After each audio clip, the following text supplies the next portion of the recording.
Have you ever considered hiring one of the free personal stylists in one of the stores, either a big department store or one of the small stores that offer such a service? Now, they can be absolutely fantastic, but I've also seen disasters. So today I'm going to offer you 5 tips so that you can absolutely maximise your experience. Now, it may come as a surprise to you as somebody who, I'm a personal stylist, I've been a stylist for 18 years, obviously a paid service where people pay me a good amount of money to come and work with me. But often many of my clients have already used the free styling services, and I do recommend them. I recommend them to my members, I recommend them to my clients after I've worked with them. And there's a reason why. They can be an excellent extra pair of hands. They can be people who can help you do the legwork.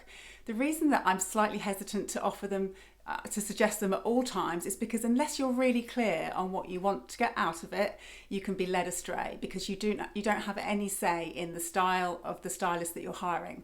So these 5 tips I'm giving you are going to help you just to get really clear so that when you use the service, you get the maximum out of it. So the first tip for you is to really think about what key items you want them to find for you so that you've got a narrowed expectation of what you're going to get out of the session. Usually in store, when you have a session, you'll get maybe 1 or 2 hours. You won't have a lot of pre-session information given over, so you really have to be thinking fast and they have to be ready to help you in a very short amount of time. So I would really just recommend having a couple of key pieces or one outfit specifically that you want to get from the session, and you're really clear about exactly what that is so that they really have a very strong boundary. Because often these stylists, and I'm not talking completely across the board, but particularly in high-end stores, they're really fashion orientated, very fashionista, they're really into fashion, and you could end up with clothes that are not suitable for you because they just want to almost dress you up like a doll. I've seen it. So if you've got a very clear list of a few items that you want to get from it, do let them know that before you go. Secondly, if you can, do some research into your favourite brands. This will give them an idea of your personal style without you going too far astray. So for example, if you know what brands that you like, you'll be able to get them to select from them. So you're basically getting someone to do the legwork for you, and you're not going to end up with like what I saw in one of my clients' wardrobe once. She had a sort of mohair, fluffy, big Alexander McQueen jumper and a big sort of ball gowny skirt when she hadn't wanted that at all, but the stylist had kind of gone awry. So if you'd been very clear about the kind of thing that she wanted and the brands that she wanted to, it will give the stylist a very clear idea of your personal style. And with that in mind, I really do suggest that you know your style words and you do an inspiration board for yourself so that you've got a very clear idea for yourself so you can guide them. So if you do an inspiration board, which there's all the information about that is in my book, but you do an inspiration board and from that you come out with your style words so that you can say to them, I want to look, for example, elegant, sophisticated, simple, all of those things, minimalist. They'll get a much clearer idea. So you're not going to find that you walk into a rail of clothes that are totally unsuitable for you or what you want to get from it. And particularly, obviously, I talk a lot about workwear, particularly around workwear. They might not know what that looks like for you. So it's really clear that it's really good for you to be really clear about what your words are so that you can impart that onto them and they can really do a good job at finding the clothes that suit those words. Fourth is to have an idea, if you can, of some celebrities whose style you like. Again, it's just an easy way for them to have an idea so that they're not completely going off and getting you stuff. To say your time is very short in these appointments. So the more that you can make sure that they've really got a vision.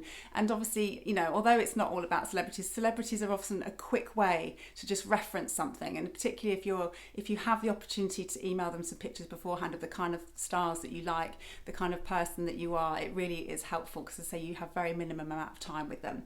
And fifth, if you're looking for items to complement something you've already got in your wardrobe, then it's really worth taking the items with you that you really need them to work with. So for example, if you've got a pair of trousers and you want them to find certain shoes, make sure that you've got those trousers with you. Make sure that you've got jackets or anything that you need to create the whole outfit, then definitely take them with you. Because the thing I really recommend about using these personal stylists for is to fill in the gaps in your wardrobe. Once you've done a wardrobe review and you know that you need, say for example, navy trousers, which is often the go-to point for me when I say an essential, something like a navy trouser.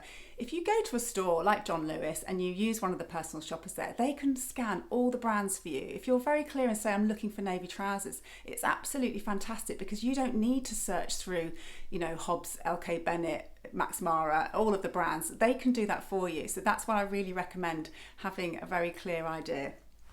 about the key items that you want and having the items that you need to go with it. So just to recap for you, first of all, just make sure that you tell them the key items that you're looking for. Tell them your favourite brands and any style words, and if you can, show them an inspiration board. If you've got any celebrities that you admire, that you like the style of, let them know that as well. And then also make sure that you take any items that you need matching with you for the appointment. As I said, I really do recommend using in-store stylists, and if you go prepared, you will get a great value from your appointment. You can really help save you a lot of time and energy. Someone who knows the store, knows the brands, and can go backwards and forwards and get you the right sizes if you maximise them using my 5 tips. Anyway, I hope you find that useful. What I'd love you to do is have a think about if there's any stores near you that you could get a personal styling appointment and make it. Plan ahead, get it booked in, because they do book up. The good ones do book up. It's a really good time to get that done now. Just to get those essential items in your wardrobe, or if you've got an event, make sure that you plan ahead and book an appointment. Anyway, I'd love to know what you think. Let me know. Have a great day.